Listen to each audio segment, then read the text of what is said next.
Bienvenidas y bienvenidos a su programa, ya lo dijo la Corte, en el cual analizamos los fallos emblemáticos, las sentencias más relevantes del Tribunal Constitucional de México. En esta ocasión vamos a platicar con nuestros invitados de la sentencia mediante la cual se resuelve el amparo en revisión 240/2018. Se trata de una sentencia que nos va a permitir reflexionar sobre el derecho a la alimentación y específicamente a la alimentación nutritiva, el derecho a la salud. Y luego también vamos a platicar con nuestros invitados de esto que pues todos hemos visto al comprar algunos productos de alimentación, bebidas también, que es el nuevo etiquetado frontal, el llamado etiquetado frontal. Esas partes de la etiqueta que señalan que algunos productos tienen exceso de azúcares, exceso de calorías también y que nos advierten para que como consumidores sepamos cuál es el impacto de aquello que tomamos, de aquello que ingerimos. Entonces, pues sobre todo esto vamos a platicar y para que nos expliquen cuál es el alcance y contenido de la sentencia, le doy la bienvenida al programa a Tania Pamela Campos Medina. Tania, un gusto recibirte en tu programa, ya lo dijo la Corte. Muchísimas gracias a ustedes. Al contrario, gracias a ti. Y también le doy la bienvenida a Luis Enrique García de la Mora. Luis Enrique, un gusto recibirte nuevamente, debo decir, en tu programa, ya lo dijo la Corte. Muchas gracias por la invitación, Miguel. Oye, pues déjame empezar contigo, Luis Enrique, porque pues es una sentencia compleja, es una sentencia compleja. De hecho, el tema es complicado en lo jurídico por los derechos humanos involucrados y tal vez por eso es que la votación incluso fue dividida, una votación dividida de 3 votos a favor del sentido del proyecto, 2 en contra. Y quisiera pedirte, Luis Enrique, que tuvieras la gentileza, la amabilidad de explicarnos cuál es la litis, cuál es el tema discutido, cuál es la cuestión que analiza la Corte, por favor, si fueras tan amable. Claro que sí, Miguel. Gracias. Bueno, pues esto deriva de una serie de actos administrativos. El Comité Consultivo Nacional de Normalización de Seguridad al Usuario, Información Comercial y Prácticas de Comercio y el Comité Consultivo Nacional de Normalización y Regulación del Fomento Sanitario emite la norma, vamos a decir que es la norma oficial mexicana 051/2010. Esta norma establece el etiquetado de alimentos con contenido de azúcar y grasas, ¿no? Y bebidas no alcohólicas preenvasadas. Entonces, establece una serie de información y de lineamientos a seguir para que se etiqueten todo este tipo de alimentos con la finalidad de que las personas tengan la información suficiente y sepan qué están comiendo y qué están bebiendo, ¿no? Después se emiten una serie de lineamientos y una modificación a esta norma oficial mexicana, y con motivo de ellos, la quejosa, que es una asociación civil cuyo objeto social es la protección de las personas en cuanto a la alimentación, a los productos que se venden en general en territorio nacional, pues controvierte todos estos actos que están relacionados con la norma oficial mexicana 051/2010. Al respecto, ellos hacen valer que los lineamientos y el acuerdo que hace esos detalles, que emite todos esos lineamientos, no son coincidentes no respetan el derecho humano a la salud, a la sana alimentación y a la información y al estar informado por parte del consumidor. Entonces, en contra de ello, promueven un juicio de amparo, el cual se radica en un juzgado de distrito en materia administrativa en la Ciudad de México. Se admite y, sustanciado el procedimiento, se emite una sentencia. En esta sentencia, por un lado, se sobresee respecto de una autoridad porque no es existente el acto que se le atribuye, ¿no? Y después, en la sentencia se llega a la determinación de que estos actos reclamados no siguen los lineamientos con los cuales la venta de los productos y el etiquetado es claro, ¿no? y por tanto pues, se considera que va en contra de todos los derechos que se hacen valer, por lo que el juez de distrito concede el amparo solicitado por la quejosa. Bueno, pues inconforme con esa determinación, las autoridades responsables de la Secretaría de Economía, de la Secretaría de Salud y la Profeco interponen recurso de revisión. En el recurso de revisión, que toca conocer un tribunal colegiado de circuito en materia administrativa, se admiten estos recursos de revisión. Una vez admitidos, la parte quejosa interpone recurso de revisión adhesivo, el cual también se admite, y después, tramitado el recurso, se emite una resolución.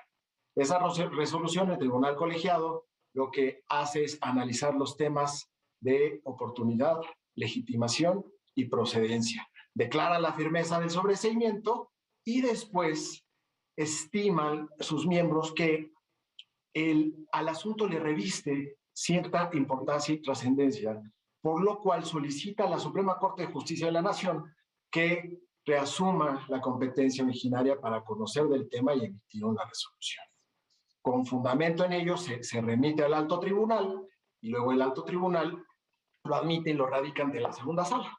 La segunda sala, al resolver la reasunción de competencia, estima que la sentencia aborda el estudio de diversos actos reclamados que están que están estrechamente vinculados con el derecho a la salud, el derecho a la sana alimentación, el derecho a la información de los consumidores, y que aparte de todo se analizan diversos cuerpos normativos o diversas recomendaciones de índole, bueno, de carácter internacional.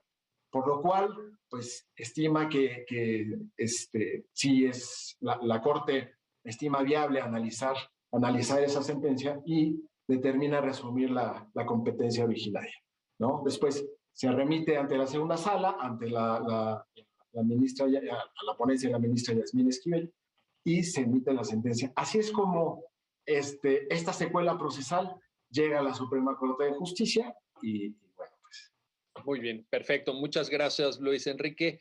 Y ahora voy contigo, Tania, porque fíjate, una de las cuestiones que me parece, y ahí es donde te voy a pedir que nos ayudes a entender esta parte de la sentencia, que hace compleja la comprensión del tema y la comprensión del alcance de este procedimiento que con tanta claridad nos acaba de sintetizar Luis Enrique, es la confluencia de diversas autoridades. Por un lado, autoridades regulatorias, ¿no? Evidentemente COFEPRIS, con todo el despliegue de sus competencias, pero aparece por ahí Secretaría de Economía, por ejemplo, aparece por ahí Secretaría de Salud y claro, en la comprensión de los derechos que acaba de mencionar Luis Enrique que están en juego, pues uno entiende eso, ¿verdad? Uno dice, pues sí, hay una intuición de que estas autoridades pues algo tienen que ver, pero luego no está tan claro el tema. Haznos un primer comentario sobre esta confluencia o esta coordinación o solapamiento, no sé cómo llamarlo, de competencias para empezar a desgranar y entender el asunto, Tania, por favor. Sí, claro. Bueno, en principio se promueve el amparo en contra de la Secretaría de Economía y de la COFEPRIS y posteriormente, por la emisión de la normativa, de la NOM 051 y de los lineamientos. Una vez que es admitida la demanda, la quejosa amplía su demanda para promoverla también en contra del director general de normas y presidente del Comité Consultivo de Normalización de Seguridad del Usuario, Información Comercial y Prácticas de Comercio de la Secretaría de Economía. En primer lugar, el amparo se sobresee respecto de la Secretaría de Economía en el sentido de que se trataba de un acto inexistente para esta, que no fue la autoridad como tal que le emitió. Cuando se promueven los recursos y demás, precisamente se discute la legitimación de esta tercera autoridad, que es el presidente del comité consultivo, en el sentido de que esta autoridad alegaba que él no había participado en la formulación y promulgación de esta normativa.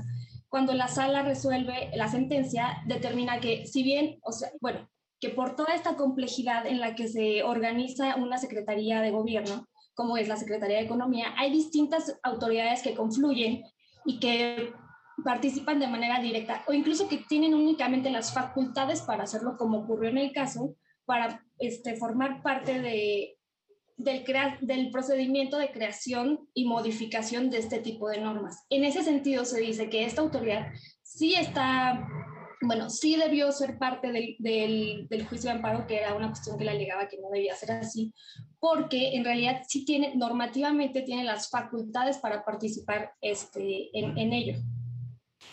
Esto es algo también interesante en la complejidad del asunto, Tania. Ahí te pido una precisión porque se trata de una norma oficial mexicana, ¿verdad? Es algo Sí.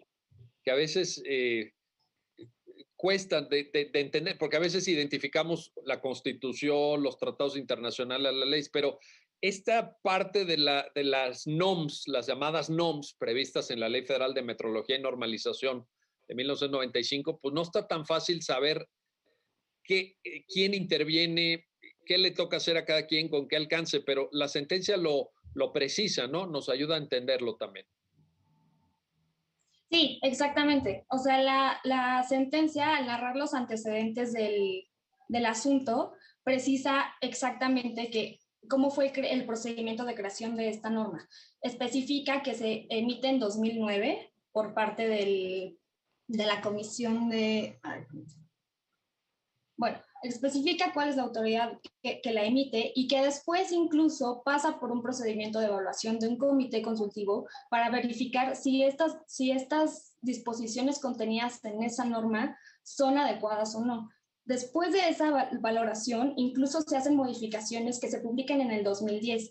Una vez que se emiten estas modificaciones, es que inicia la implementación de esta normativa. Como tú lo mencionas, nuestro sistema jurídico está conformado por diversos cuerpos normativos y todo sobre la base de la Constitución y los tratados internacionales de los que México forma parte.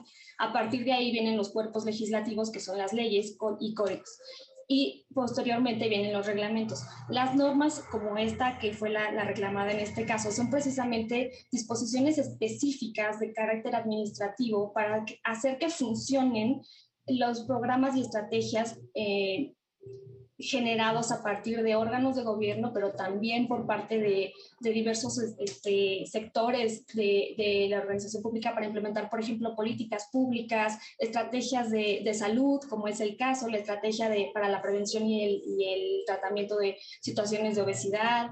O sea, son los mecanismos que hacen o que aterrizan de manera tangible la normativa general hacia los casos en específico para que puedan operar estas estrategias y estos programas.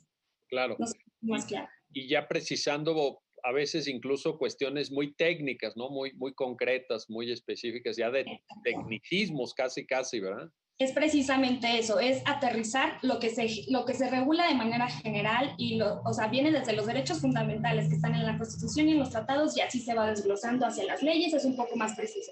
El reglamento viene a ser más específico y la NOM viene a ser el punto y coma de la aplicación de esa normativa.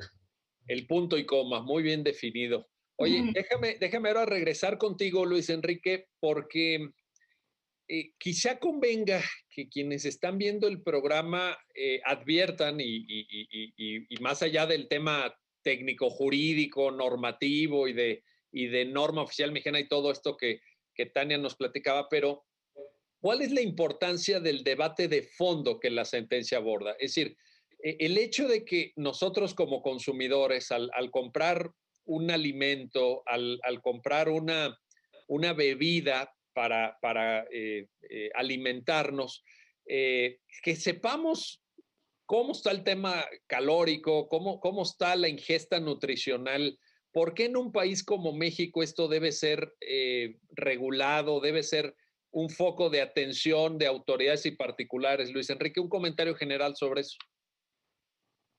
Bueno, pues hay que entender que el principal reclamo obedece a que la parte quejosa lo que combate es que a partir del artículo 4 constitucional, el cual establece el derecho a la salud y a la alimentación sana, pues lo que señala es que debe de ser muy preciso el etiquetado, debe de saber las personas que están comiendo, cuál es la parte de su dieta, cuáles son las azúcares, cuáles son las grasas, dónde deben de estar contenidas esa información.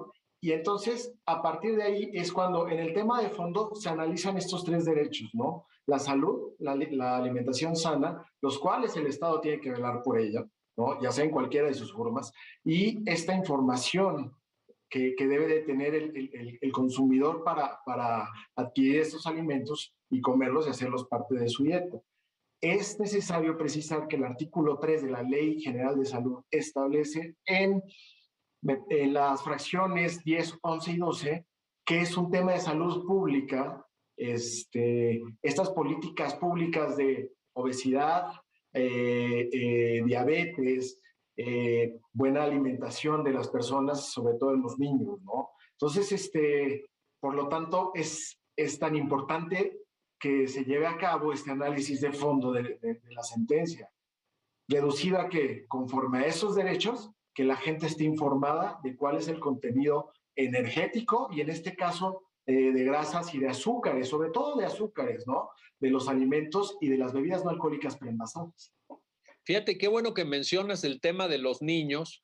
Por ahí aparece una mención al muy conocido concepto que ha sido materia de innumerables sentencias de la Suprema Corte del interés superior de niñas, niños y adolescentes en esta temática. Y yo te agradezco, Luis Enrique, que lo hayas mencionado porque me parece que una buena dieta, una alimentación sana desde la infancia más temprana es esencial para el correcto desarrollo del ser humano. Es decir, y a veces, en nuestra experiencia así cotidiana, ¿verdad? Pues descuidamos eso y dice, oye, el niño, pues dale desayunar salchichas, hombre, dale ahí cualquier cosa, o que el niño tome refresco. Oh, no, espérame, pues es que en aras de la salvaguarda, de la tutela, del interés superior, hay que poner atención ahí. Sí, Bueno, ahora, en sí, esto, adelante, Tania, por favor. justamente en la línea de lo que has comentado, si me permiten agregar nada más, que precisamente es de importancia vital considerar que México es uno de los países con mayor obesidad a nivel mundial, específicamente obesidad infantil. Por eso es tan relevante que la sentencia haya considerado como base o directriz de lo determinado también el interés superior de la infancia que mencionas, en tanto que, por ejemplo, la OMS recomienda un consumo de azúcares a partir del 10% del ingreso total calórico diario. Y, o sea, pero un 10 como máximo, en el sentido de que incluso el 5 tendría efectos positivos o benéficos en la salud, y específicamente se dice que los niños, creando este hábito alimenticio sano, es que se puede incluso impactar en las políticas públicas como las que mencionaba Luis Enrique respecto de las estrategias para prevenir y tratar la obesidad. Por eso es tan relevante que en esta sentencia se haya partido precisamente sobre la base de este principio de interés superior de la infancia. Oye, pero y luego, fíjate, esto que mencionas es muy importante, porque entonces, si nosotros logramos generar un impacto en esa primera etapa de la vida, en la infancia, lo que tú nos estás diciendo, Tania, si estoy entendiendo bien, es que eso se proyecta luego, se proyecta a gasto público de salud, a estrategia preventiva como la que se ha impulsado en los últimos años en México. Es decir, parece que el tema que discute la sentencia es el núcleo de algo que luego tiene gran importancia. ¿Es esto correcto, Tania? Sí, en efecto, incluso cuando una de las autoridades interpone el recurso, alega en parte como que, sí, bueno, pero el consumo de azúcares no es la única causa de obesidad, bueno, también debemos considerar que en México gran parte del porcentaje de mortandad que tenemos se debe a enfermedades cardiovasculares vinculadas estrechamente con el consumo de calorías o de una dieta que no es sana, y esta autoridad precisamente decía que no solamente es el consumo de azúcares, sino que también es una cuestión de dieta y una cuestión de no hacer ejercicio. Y tiene razón, pero también es importante considerar que la alimentación es un principio básico del desarrollo de cualquier persona humana que necesariamente, al considerar que somos seres sociales, impacta en la interacción social y se ve reflejado en el sistema de salud pública, de políticas públicas, incluso de comercio. En la sentencia se menciona el Codex Alimentarium, que es precisamente uno creado por la fundación de la Organización Nacional Organización de las Naciones Unidas de la Alimentación y la Agricultura, que precisamente vincula las cuestiones alimentarias y los derechos de los consumidores que mencionaba Luis Enrique en función también de las prácticas comerciales respecto de estos alimentos. Entonces, como tú lo planteabas, precisamente si bien se trata de alimentos y de unas cuestiones que podríamos decir depende de casa, de la dieta que se lleve, si se hace ejercicio o no, o si se decide no consumir a determinados alimentos con azúcares y calorías de determinado nivel, sí, pero necesariamente impacta en las políticas públicas y en el gasto público. Bueno, importantísimo. Muy bien. Vamos a hacer una pausa, no se vayan, regresamos enseguida para continuar en esta conversación con nuestros invitados sobre la sentencia mediante la cual se resuelve el amparo en revisión 240/2018. Y este tema que, como ya lo acaban de escuchar en voz de nuestros invitados, impacta en serio sobre nuestras vidas, sobre nuestra salud y sobre la forma en la que podemos desarrollarnos plenamente como seres humanos. Regresamos enseguida.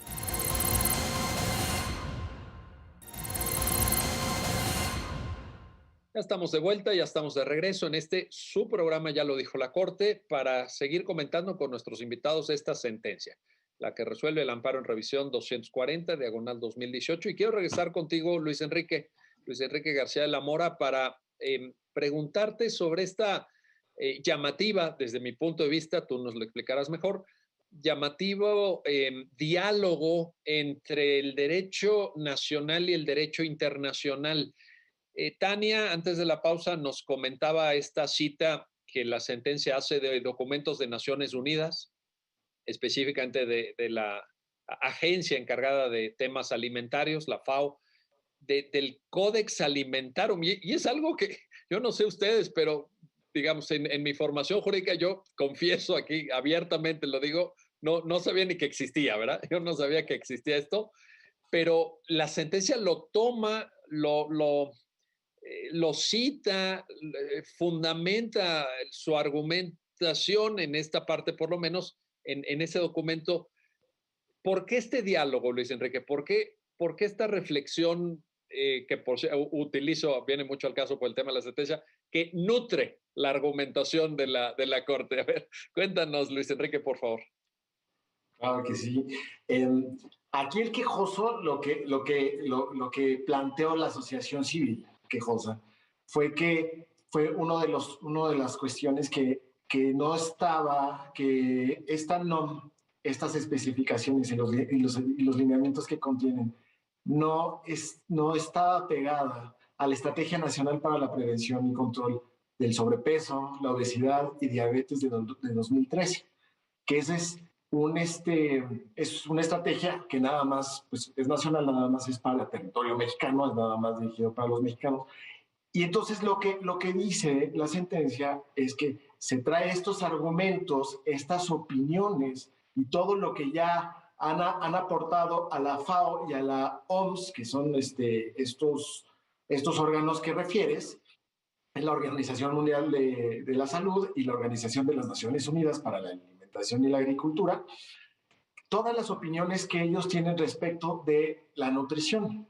Es decir, qué debe de contener todos los alimentos en cuanto a su contenido de grasa, en cuanto a su contenido de azúcar, en cuanto a su contenido de carbohidratos energético, en amplio sentido, ¿no? Entonces, lo que hace la segunda sala es analizar todos esos argumentos que ya han sido explorados y que ya han sido motivos de pronunciamiento por estos órganos internacionales, y llegan a la decisión, arriban a la determinación de que lo que se tiene que hacer es no tanto como que desglosar qué es qué es las azúcares añadidas o no, sino el contenido de azúcar total. Sí. Muchas veces la gente, en primera, ni lo lee, ¿no? Muchas veces. En segunda, cuando lo lee, ni le entiende. Sí. Y luego entonces, ponerse los más complicados, con azúcares añadidas, con todo ello, pues lo más fácil para que esté informada la población consumidora respecto de los alimentos y las bebidas preenvasadas que adquieren para su consumo es traer una especificación, que traiga una información que sea digerible, o sea, lo más sencilla a la lectura y a la comprensión posible. ¿Cómo? Mediante este etiquetado frontal, ¿no? Mediante su contenido en estos cuadritos, ¿no? En estos, pues en estos pequeños pues símbolos que te desglosan el contenido de ingredientes y el contenido calórico, energético de las bebidas y los alimentos. Eso que mencionas me llamó mucho la atención en la sentencia porque justamente una de las causas de la discusión es esta separación conceptual que también yo creo que la mayoría de nosotros desconocemos, ¿verdad? Entre lo que se llaman los azúcares intrínsecos, los que podrían ser, digamos, consustanciales o naturales en el alimento, y los añadidos, que son puestos, como su nombre lo indica, en el proceso de generación del alimento, en el procesamiento, pues, de la sustancia. Sobre esto regresamos enseguida, pero déjame plantearle a Tania lo siguiente. Ahora, este Codex Alimentarium, Tania, nada más para entender esto, ¿sería una especie de, por decirlo de esta manera, a lo mejor no es preciso, pero una especie de norma oficial mexicana en el ámbito internacional? Porque cuando la Suprema Corte dialoga con el derecho internacional, suele citar tratados, convenios, convenciones, protocolos adicionales, a veces, no con tanta frecuencia, pero a veces observaciones generales de los comités de Naciones Unidas, por supuesto, jurisprudencia interamericana. Pero yo no había visto, seguramente por mis propias limitaciones, una cita con tanto impacto, con tanta centralidad en la construcción argumentativa de la Corte, como en esta sentencia de ese documento. Documento la FAO que te pido, Tania, que nos debes entender qué es. No es un tratado, no es un protocolo adicional. En el conjunto de las fuentes del derecho, ¿cómo entenderlo, Tania, por favor?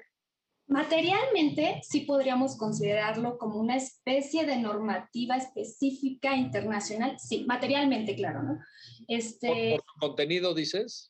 Sí, exacto, porque precisamente viene súper desglosado. Por ejemplo, una de las cuestiones que vienen incluidas en ese documento es una tabla de azúcares y los nombres que tiene cada tipo de azúcar. Incluso hay uno que dice lactosa o fructosa o así, elementos que cualquier persona que no tengamos conocimiento en aspectos nutrimentales podríamos no considerar que es un azúcar. Es como, podría ser un ingrediente más, incluso lactosa pensarías leche, por ejemplo, ¿no? Entonces, ese documento lo que hace es precisar, esta es una tabla de azúcares, este es el contenido de cada tipo de azúcar, entonces, por ese contenido es que sí podríamos considerarlo materialmente una especie de norma internacional, en el sentido de que lo que comentábamos hace rato es una especificación demasiado precisa sobre el contenido de alimentos. Y su carácter normativo, vamos, no normativo, porque en realidad son directrices, o sea, son directrices a las que debemos pretender cada uno de los países ajustar nuestros sistemas de etiquetado de alimentos, en el sentido de que precisamente fue creado para lograr este balance entre el respeto a los derechos fundamentales de los consumidores, que son la alimentación adecuada, la salud y a la información, pero también tomar en cuenta estos derechos frente a las cuestiones de comercio de alimentos y bebidas no alcohólicas preenvasados. En ese sentido, este códex es una especie de directriz que nos dice, bueno, a ver, y que además, como se menciona en la sentencia, tiene un alto sustento científico, o sea, no nada más es que alguien se inventó lo que está ahí, ¿no? Sino que son organizaciones internacionales del grado de la OMS, de la FAO, que precisamente hacen y como se menciona en la sentencia, investigaciones en las que no participan agentes con intereses específicos comerciales para ello.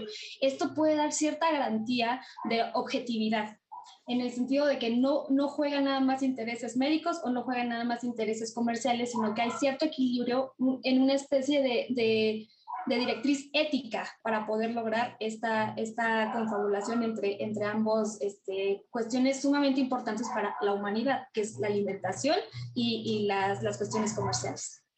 Correcto. Ahora, déjame regresar contigo, Luis Enrique, porque en el tema que tú señalabas que ciertamente tiene un grado de complejidad, tú mismo lo decías, y a veces uno, híjole, no, es que si son azúcares intrínsecos, que si son añadidos, que si no es que, bueno, pero lo que te quiero plantear es que en la sentencia del juzgado de distrito sí se estimó que debían de ponerse por separado, ¿no? Y esto parece, y entiendo que la Corte así lo reconoce en la sentencia, que hacía más complicada la información para el consumidor. Al final, lo que tú apuntabas, ¿no? Si ya de por sí es difícil, ¿no? Estar valorando que si el 5%, que si el 10% máximo de grasa, pues para empezar hay gente que ni siquiera sabe cuántas calorías debe consumir al día. Si además haces esta separación que el juzgado de distrito sí, digamos, de alguna forma afirma, se vuelve más complejo, ¿no? ¿Cómo hacerlo entonces? ¿Cómo hacerlo? ¿Cuál es el mensaje de la sentencia en esta parte, Luis Enrique? En general, la sentencia lo que señala es precisamente eso, que quizá, como lo interpretó el juez de distrito, es este desglose de azúcares, ¿no? O sea, el añadido, el que ya trae, cuánto tiene, cuál es el porcentaje.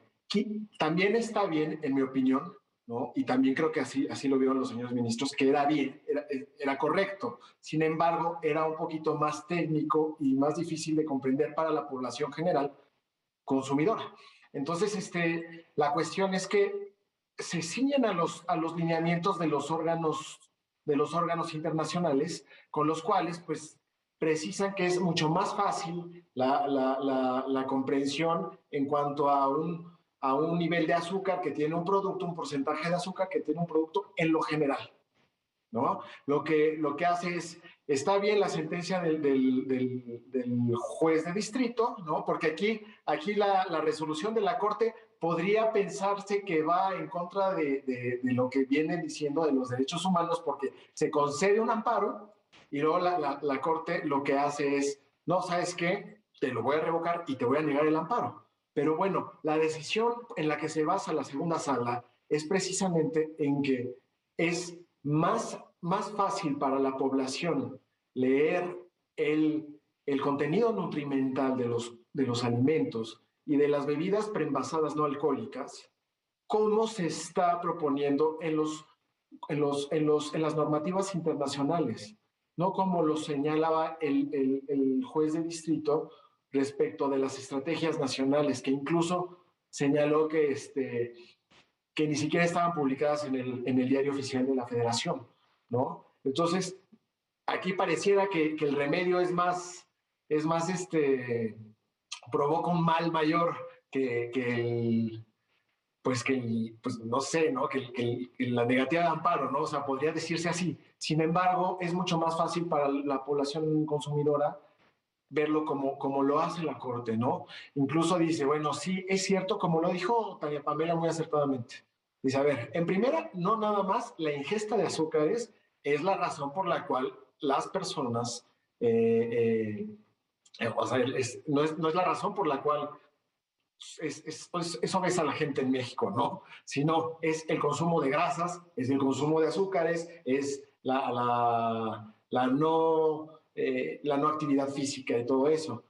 Pero bueno, tratándose de azúcar, es mucho más fácil que la gente lo comprenda de esta manera, ¿no? Y es cuando dice, es mucho mejor para la gente en lo general que se lea de esta manera, que es un azúcar total, o sea, es el contenido de azúcar total, que desglosar las azúcares añadidas, las intrínsecas y generar como una mayor especificidad de cada, un mayor detalle en cada producto, ¿no? Sí, porque además hay que entender que este tipo de mensajes van a población abierta, digamos, a personas que no necesariamente tengan una formación técnica que les permita hacer o entender la trascendencia de esta diferencia, ¿verdad? Entonces, pues esto tiene que ser para todos en general y ahí es donde viene el tema, que esto empata con la información de consumidores. ¿Querías también añadir algo ahí, Tania, por favor? Sí, precisamente que si bien las encuestas del Instituto Nacional de Salud Pública son efectuadas respecto de el general de la población mexicana para determinar cómo nuestro consumo de vegetales, leguminosas y alimentos no procesados ha venido disminuyendo a lo largo de los años. También es cierto que, o sea, es una encuesta aplicada de manera general a la población, pero también es cierto que la población vulnerable, adultos e infancia, vulnerable en el sentido muchas veces de cuestiones económicas o aspectos socioeconómicos, son quienes tienen más rezagado su derecho al acceso a la información, a la debida alimentación, incluso a la salud. Entonces es un aspecto que también tiene que tomar en cuenta esta vulnerabilidad de ciertos grupos, en el sentido de que, y como lo dice la sentencia, no se desconoce el sistema de, vamos, no el sistema, no se desconoce la circunstancia actual del país en el sentido de que tenemos altos niveles de obesidad infantil y en adultos, no se desconoce que es necesario manifestar esta información, no se desconocen las directrices de la OMS, no se desconoce nada de lo internacional, no estamos haciendo ojos ciegos y cerrados a las circunstancias actuales del país. Sin embargo, considerando precisamente esta vulnerabilidad de ciertos grupos y como tú mencionas, que no todos tenemos conocimientos en aspectos nutrimentales, sino diría que la mayoría de la población no los tenemos. O sea, si nos ponen en una caja azúcar, azúcar tal, no tengo idea de qué me estás hablando. Entonces, se especifica en la sentencia una medida estandarizada como la que se contiene en la normativa, facilita la información correcta y equilibrada, atento al derecho de los consumidores a recibir información exacta y estandarizada. Estandarizada en el sentido de que no requiere conocimientos específicos que no tenemos para poder elegir el consumo propio y sobre todo de los menores. Era lo que quería agregar. Es muy importante esto porque precisamente se le presta un mejor servicio a los consumidores con claridad. Y también, cabe decirlo, con simplicidad, porque todos estamos muy ocupados y ni modo que nos metamos a googlear, ¿verdad? ¿Qué son azúcares intrínsecos? ¿Cuáles son los añadidos? ¿Cuáles son como dicen, las grasas buenas, las grasas más peligrosas, etcétera? Entonces, claridad y simplicidad en la información para una adecuada tutela de los derechos de los consumidores. Me parece que es algo hasta de sentido común, ¿eh? No se requiere tampoco un doctorado en nutrición, ¿verdad? Para poder entender esto, ¿no? Que la sentencia lo recoge, creo, también de manera muy, muy precisa. Sí, precisamente, si me permites agregar nada más, parecería, como mencionabas, parecería que el sentido de la sentencia es como que está desconociendo todo lo que había reconocido el juez de distrito, pero no, es precisamente lo contrario, es decir, no, a ver, no se desconoce esto, incluso se reconoce la necesidad de hacer algo al respecto y se reconoce que estamos en determinada circunstancia grave, ¿no? Y hay incluso quien habla de una sindemia, ahorita que tenemos la pandemia por COVID y también la pandemia por obesidad. Entonces, como que estamos viviendo una doble pandemia. Entonces, la sentencia no desconoce nada de esto, pero precisamente en aras de garantizar los derechos fundamentales de los consumidores, es que debe hacerse simple la comunicación de la información nutrimental. Oye, pues sí, pues tenemos en México, lo dijiste muy bien, una pandemia de obesidad, de diabetes y todo, pero hasta donde yo sé, por lo menos en obesidad, todavía no se inventa una vacuna.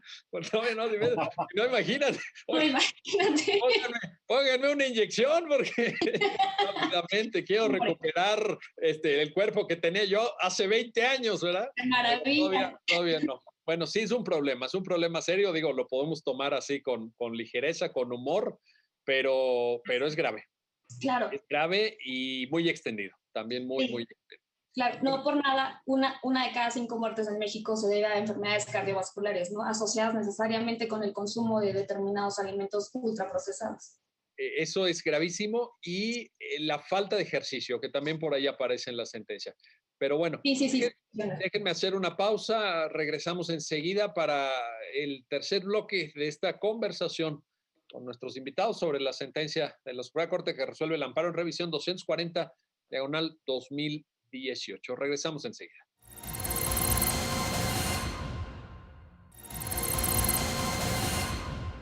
Ya estamos de vuelta, ya estamos de regreso en este subprograma, ya lo dijo la Corte, para seguir comentando, analizando, entendiendo los alcances de esta importante sentencia de la Suprema Corte que resuelve el amparo en revisión 240/2018 con nuestros invitados.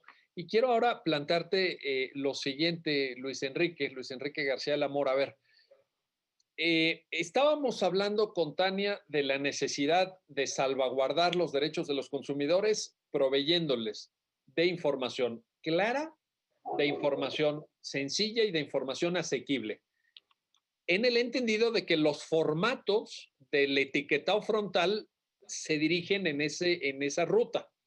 Pero también es verdad que la propia sentencia reconoce que hay un complemento informativo al reverso de muchas etiquetas o de algunos productos que son estas tablas nutricionales.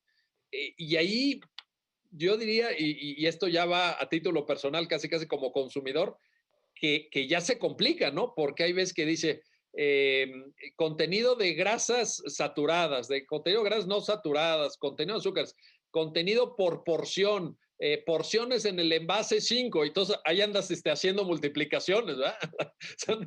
Entonces, lo que quiero plantearte, Luis Enrique, es esto.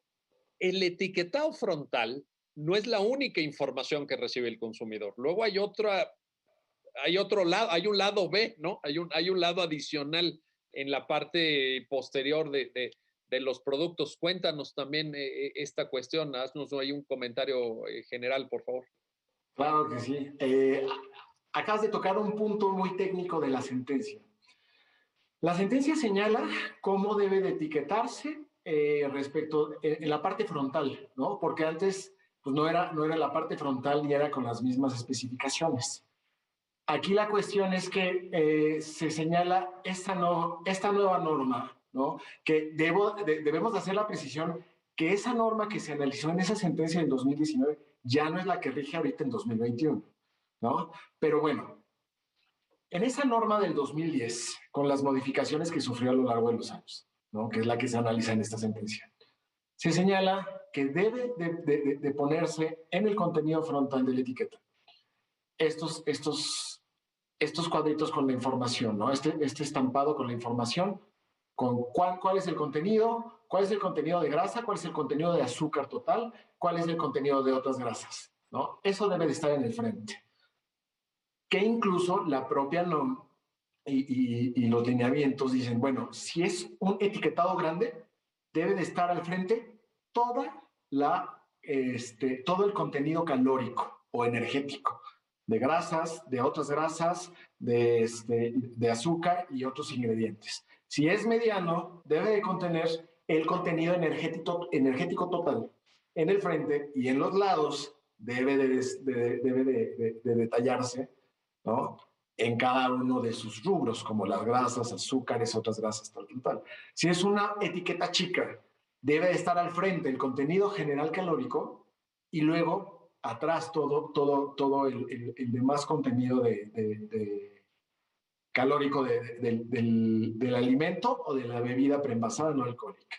Entonces, aquí la cuestión es que después de eso, también por normas generales, deben de contener los ingredientes, ¿no? Que es, o sea, no nada más te dice cuánto trae de grasas, de grasas trans, de otras grasas, de azúcar, de sodio, ¿no? Sino que tiene que tener aparte dentro de la leyendita ingredientes, sal, gas,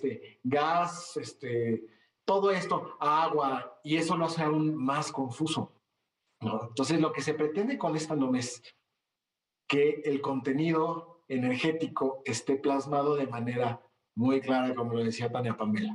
Tiene que estar muy simple a la lectura del consumidor para que ellos sepan qué es lo que están comiendo. Ahora, también en estos lineamientos y en esta modificación a la norma se establece un sello de contenido nutrimental.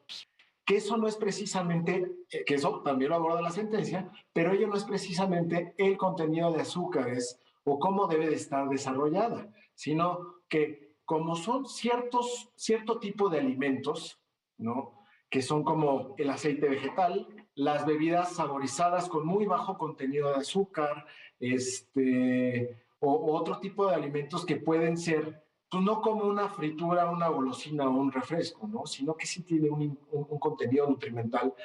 Si se reúnen estos requisitos que contiene los lineamientos de la norma que estamos analizando y sus modificaciones, pues pueden tener ese sello que lo que refiere es que ese alimento en específico o quizá esa bebida pues tiene cierto valor nutritivo. No nada más es una fritura, o no nada más es un refresco, o no nada más es un jugo, ¿no? Y hay que recordar que es nada más para los preenvasados, no para los envasados, ¿no? Porque tú puedes pedir en una tienda de estas de renombre que te vendan un jugo, ¿no? Y entonces como ese jugo se hace al momento, ese jugo se envasa en el momento, te lo están dando, esos están exentos de hacer este desarrollo de lineamientos y de información que establece la norma oficial mexicana y sus modificaciones, ¿no? Entonces, por eso creo que ahí es donde radica esta explicación de ingredientes, ¿no? Que lo pudieran complicar, pero bueno, nada más es para ese efecto y nada más es para que se tenga muy claro el contenido calórico o energético de la totalidad del producto. Oye, nada más para apreciar, los preenvasados son los que vienen ya de la fábrica con el jugo en el envase, o sea, no el, voy a ponerlo de manera muy coloquial, no el señor de los jugos, la señora de los jugos de la esquina, que vas y dices, oiga, un juguito de naranja, ¿verdad? Y ahí te lo hace en ese momento. Exactamente, el preenvasado es el que se fabrica, ¿no? Se produce y después se pone a la venta y puede estar en un stand de un centro comercial, ahí no sé cuánto dure, ¿no? Puede estar ahí 15 días, 20 días y se te vende, ¿no? O sea, es como, no el jugo que te hacen luego, estas tiendas departamentales muy grandes, te lo envasan ahí y te venden, sino es como este jugo de mango que pides en los tacos al pastor, ¿no? Y que te llevan tu botella de vidrio, ¿no? O de guayaba, entonces, esos son los refrescos, ¿no? Esos son los preenvasados, no los envasados al momento. Oye, y qué bueno que lo dijiste así, porque ciertamente es un reflejo cultural. O sea, también es una claro. cultura de que vas y pides ese refresco con tus taquitos, ¿verdad? O sea, sí, híjole, y hasta de Esos son niño, los preenvasados. y hasta desde niño, ¿no? O sea, ya, híjole, forma parte de una cultura nacional que luego tiene sus cosas malas también, tiene sus repercusiones y precisamente ahí está la sentencia. Ahora, regreso contigo, Tania, para plantearte lo siguiente. ¿Qué tanto, a ver, y siendo aquí un tanto realistas tal vez, pero qué tanto el derecho, a través de estas normas, a través de estas exigencias de etiquetado frontal, de claridad informativa, puede lograr cambio de hábitos en la población? Porque parecería una cuesta arriba, ¿no? Como que la gente dice, sí, pero a ver, dirá ahí que tiene exceso de azúcares y dirá que tiene exceso de calorías, pero yo quiero mi refresco con mis tacos, ¿no? O yo quiero el panecito de dulce que venden también envasado en las tiendas de conveniencia y que te disparan el consumo calórico de una manera estratosférica, ¿no? O sea, de que saben rico, pero de repente te estás metido 700 calorías de un jalón, ¿no? Claro. ¿Qué tanto el derecho, la regulación normativa del tipo que sea, en este caso es una NOM, logra estos cambios? ¿Le tenemos que apostar a ello o va por otro carril, va por otra vía? Mira, yo pienso que hay que considerar la naturaleza de la ciencia jurídica, en el sentido de que las normas, el derecho, nunca van a marcar necesariamente el cómo, o sea, es un deber ser, pero no necesariamente implica la directriz del comportamiento humano, incluso es al contrario, ¿no? El comportamiento humano va primero y el derecho va alcanzándolo para poderlo regular. En ese sentido, no podríamos asegurar que estas normas jurídicas van a ser un cambio de hábito y todo va a estar perfecto y bonito a partir de la regulación. Porque como precisamente se menciona, lo mencionaba una de las autoridades responsables al interponer su recurso, también tiene mucho que ver los hábitos alimenticios que tengamos. Eso es un aspecto hasta de educación, ¿no? Y precisamente ahora que las escuelas primarias y educación básica ya están teniendo este tipo de formación, se puede confluir con este tipo de normas para tender a un sistema de salud que pueda prevenir y tratar de mejor manera, sobre todo prevenir la obesidad infantil y en adultos. En ese sentido, sí habría que apostarle a este tipo de normas jurídicas, porque si bien no pretenden impactar en el consumo, en reducir un consumo de determinados productos, porque no es el sentido de la sentencia, sino más bien en garantizar los derechos fundamentales de nosotros como personas consumidores, en el sentido de que te estamos dando la información. Tú tienes el derecho a la alimentación, a la salud y a la información. Estas normas pretenden garantizar esos derechos, solamente para que tú, en tu libertad de albedrío, puedas decidir si eliges consumirlos o no, si eliges dárselos a tus hijos o no. Pero no es una cuestión que necesariamente vaya a impactar en el consumo, sino más bien en el sentido de que se proporcione la información, que es el deber del Estado, proporcionar la información necesaria para que cada familia pueda tomar las decisiones que estime convenientes a sus hábitos de salud, de higiene, de alimentos y demás, pero vamos, el derecho como tal no puede regir los hábitos, sin embargo, sí es una herramienta indispensable para poder proporcionar los elementos necesarios para garantizar estos derechos. Oye, esto que mencionas es muy importante porque efectivamente no se trata de normas que limiten o restrinjan la libertad de elección. Tú puedes comer lo que tú quieras. Si tú puedes ir a un establecimiento de hamburguesas y pedir 10 hamburguesas y para adentro todas, ¿verdad? O sea, nadie te lo va a prohibir ni te van a meter a la cárcel por eso ni nada. No se trata de conculcar libertades. En eso me parece que tu comentario es muy pertinente, muy claro, pero sí generar incentivos, esto que en la doctrina norteamericana ha tenido tanto éxito, los famosos nudges, ¿no? Los empujones conductuales, toda esta psicología conductual y de hábitos. De comportamientos. O sea, procurar comportamientos favorables a la salud, a la alimentación nutritiva, etcétera. Más bien va por ahí. Y el derecho ahí sí el derecho puede también marcarnos pautas, ¿no? Claro, además, bueno, por ejemplo, si tú estás en un stand del supermercado y tienes oferta de 4 marcas de un mismo producto, pero a lo mejor no tienes mucho conocimiento nutrimental, pero ves que uno tiene 3 sellos, uno tiene 2 y uno tiene 1 y otro tiene 4.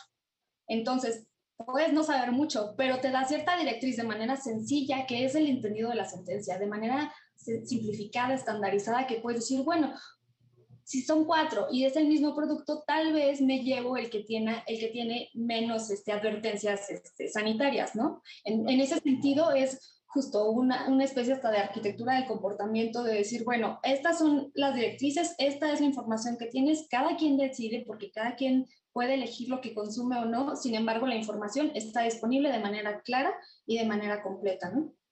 Quienes han explicado esto con gran claridad, los famosos nudges, que así se llama el libro, por cierto, son Cass Sunstein y Richard Thaler, ¿verdad? Richard Thaler, el primer psicólogo que recibe premio Nobel de Economía, y Cass Sunstein, profesor de la Facultad de Derecho de Harvard. Bueno, oye, para terminar, para cerrar el programa, Luis Enrique, pues nos explicaste el inicio, empezando el análisis de esta sentencia. Cuéntanos el final. Entonces, ¿qué dice la Corte? ¿Cuál es la conclusión? Así de manera somera. La segunda sala lo que determina es que, si bien es cierto, lleva